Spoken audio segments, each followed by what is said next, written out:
As families are hitting the road for vacations this summer, many will be traveling to beaches and national parks where they'll see a variety of wildlife. But while the urge to swim with a dolphin or get just a little closer for that once-in-a-lifetime photo opportunity may be strong, it's one that people really should resist, for their sake as well as the animals.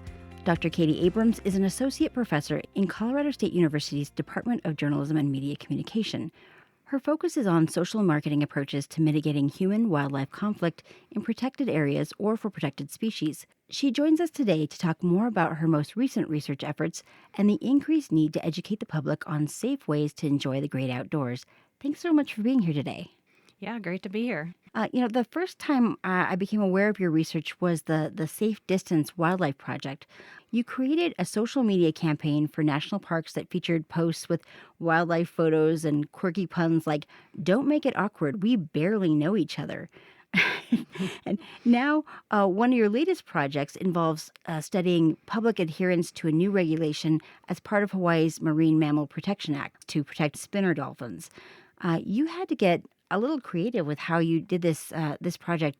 Yeah, with the National Park project that you just referenced and one prior to the most recent one with sea turtles, we chose the topics that we did because we wanted to try to control as many things as possible. Not that wildlife behavior is the most easy to control, but we tried to pick wildlife and settings and places where they would be less of a variable of change. But when we were discussing what are we going to focus on for this most recent project where we're going to test how social marketing might encourage people to follow wildlife viewing distances, I said, well, we could do turtles again. We could do monk seals. Sure, you could do spinner dolphins, but it's going to don't do spinner dolphins. It'll be really hard. And I was like, challenge accepted. And with the spinner dolphins, I knew that regulations were coming down the pipeline, and they actually went into effect 1 month prior to our implementation of the study and the project in Hawaii. And so as I started planning how we were going to measure whether or not our social marketing approach was changing people's behavior, I was talking to the natural resource manager with National Oceanic and Atmospheric Administration, and I was talking about getting in the water and being on a boat and snorkels and GoPros, and he's like, no, you're not. You have to follow this law too. That got me thinking about how in the heck are we going to do this and do this accurately? Because when dolphins are swimming, they're moving all around in the water and people are moving around in the water. I began to try to imagine how I was going to accurately judge those distances from the shore. And I was talking to my grad student here at CSU about it, who has her bachelor's in marine biology. And she said, in my work with the Monterey Bay Aquarium, they were doing drone surveillance of the otters and sharks. And she said, well, how about drones? And I was like, we have drones in our department. And then I found out there was a drone center here at CSU. So I was like, oh, look, and here's a whole training that I can attend in October and get my drone pilot's license and get experience. And just one thing led to another. And suddenly I had my drone pilot's license. But going through that experience helped me learn that I'd be better off hiring really talented drone pilots since I was such a newbie. But at least it was helpful to know all the regulations and know the capabilities of the drones so that I could direct the pilots so that we would get as accurate and as best possible of data through that drone video footage. Much of your work, particularly here at CSU, focuses on studying how communication influences human-wildlife interactions. And I wondered, how did you become interested in this particular field of research? I sort of fell into it a little bit with a bit of luck and strategic placement, I guess, of being here at CSU. Certainly has had an advantage with its proximity to so many national parks, and some of the federal agencies' offices are located here in Fort Collins and regularly work with CSU. But I originally started out studying to be a veterinarian and always wanted to help animals. I think, even on a family road trip, I probably imagined, doing the junior ranger activities that I might even be a park ranger or something like that. And I came to realize that my talents were less suited for organic chemistry and better suited for graphic design. I was interested in web design and writing and speech, a lot of communication things. So I figured I can use my communication superpowers to instead help animals. And now I work with veterinarians, I work with wildlife biologists, I work with people managing natural resources because they see the value of using better communication science, behavior change science to complement what their natural resource protection efforts. What you're doing is really important, especially now, because I think we're seeing a lot of, with the pandemic, encouraging folks to be outside more, and social media influencers trying to get that viral photo or video. It seems like we're seeing an increase in the number of dangerous interactions between humans and wildlife, like that case just recently, the Colorado Springs man who was gored by a bison in Yellowstone when he got too close. Are people taking more risks to get closer to wildlife?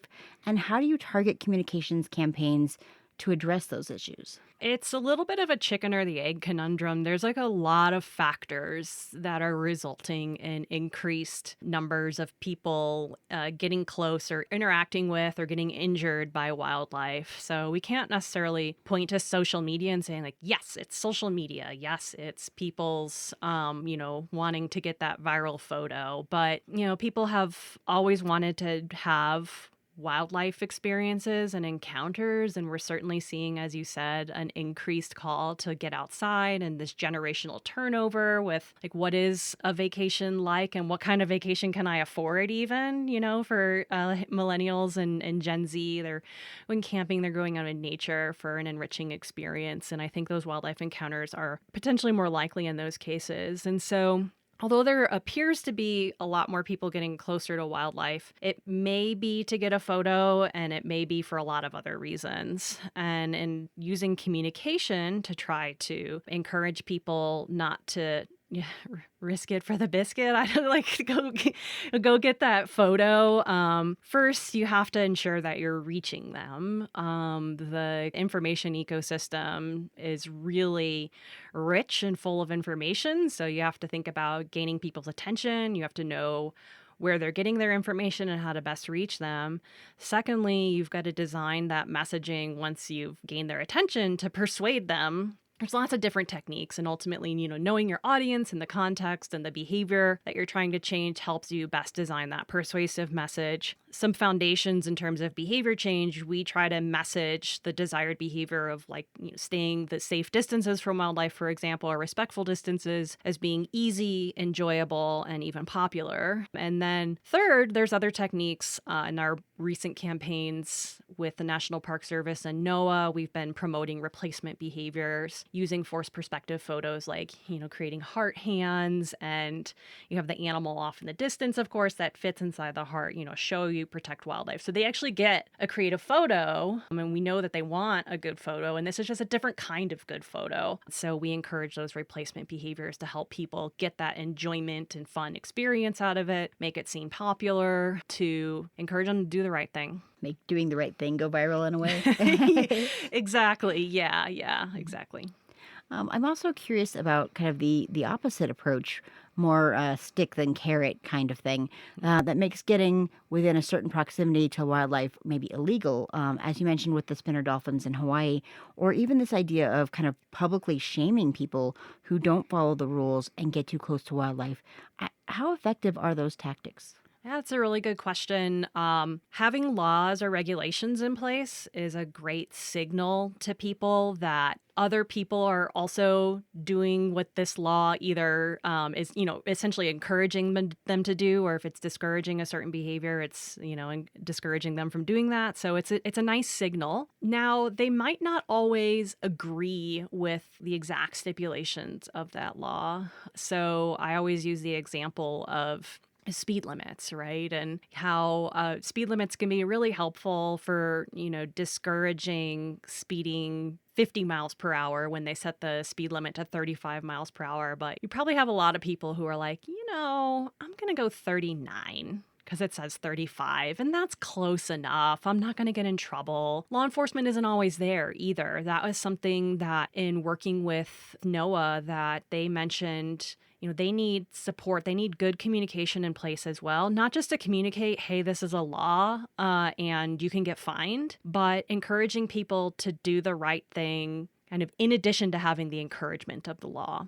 So that's where social marketing comes in. In terms of shaming people, I think it feels good from the shamer's perspective to shame people, right? It's always very easy to kind of think that you wouldn't be susceptible to the same temptations as you are seeing somebody else, getting close to that bison, for example. But when you shame people, it can actually backfire because people can react really strongly and negatively to that, especially if they've engaged in other behavior in which they're trying to do the right thing.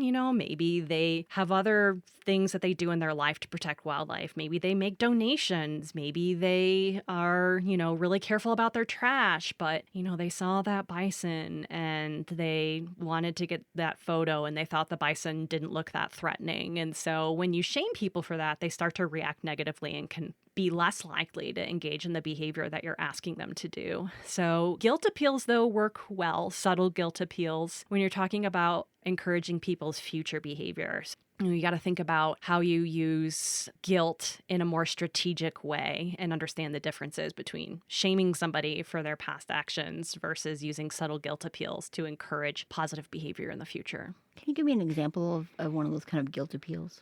So in our most recent project that we're working on right now, we're trying to encourage campers to properly store and manage their wildlife attractants. And so we're actually using subtle guilt appeals in order to try to encourage campers to do that. And the hook of the campaign is clean campsite, clear conscience. And then sort of the description related to that is reminding people that they're there at the park to have a great camping experience, to relax and unplug and recharge. And obviously, like wildlife coming through and taking all of your things or damaging them or causing harm to your fellow campers or even causing harm to the wildlife puts that at risk. So we use that as our subtle guilt appeal in that campaign to try to encourage compliance. And based on our previous studies in 5 other parks, we've seen positive effects of that. I wondered, many of us, we know the right thing to do. We know that we're not supposed to get too close to the wild animals. And yet, when there's a cute, fuzzy animal that's right there, it can be very hard to actually do that right thing. How has your work kind of influenced you personally in your interactions with nature? Yeah, I think I'm really annoying to be out in nature with now because I'm like watching everybody. And when we see a wild animal, I feel like even if their gaze isn't directed toward me, they kind of, friends and family know, like, Katie's watching. And I always think about an experience I had in Rocky Mountain National Park when I first started this work. I was hiking with my daughter, who was like, just a toddler at the time, and my parents were visiting. We were hiking in Rocky Mountain National Park, and I was telling my parents about the project, and I said, yeah, I wasn't even, there's other things too that affect wildlife, like just like the little crumbs that people drop. Scavengers will come by and get those, and they look for those areas where people regularly leave crumbs behind and things like that, even if they're not intentionally feeding wildlife. And I was watching my dad like eat popcorn or chips or something, and he was like dropping some crumbs, and I'm like frantically picking up, like looking through the gravel to pick up the littlest bits. And he said, when you were in Rocky Mountain National Park as a kid, you were hand feeding the chipmunks, and I have photographic evidence. Busted. Yeah, I was busted. And he sent that over to me. So yeah, I'm always reflecting on my own behavior and realizing how challenging it is even for me, knowing the right thing to do, knowing like what should theoretically work on my own behavior or my family's behavior. And it just makes it a little bit challenging, but always insightful. Well, thanks so much for sharing your work with us and for reminding us of how we need to be interacting with nature. I think that's always a good reminder for folks. Yeah, I hope so. That was CSU Associate Professor Katie Abrams talking about her research at the intersection of strategic communication and natural resources issues. I'm your host, Stacey Nick, and this is The Audit, CSU's new podcast featuring conversations with faculty, staff, and students on everything from the latest research to current events.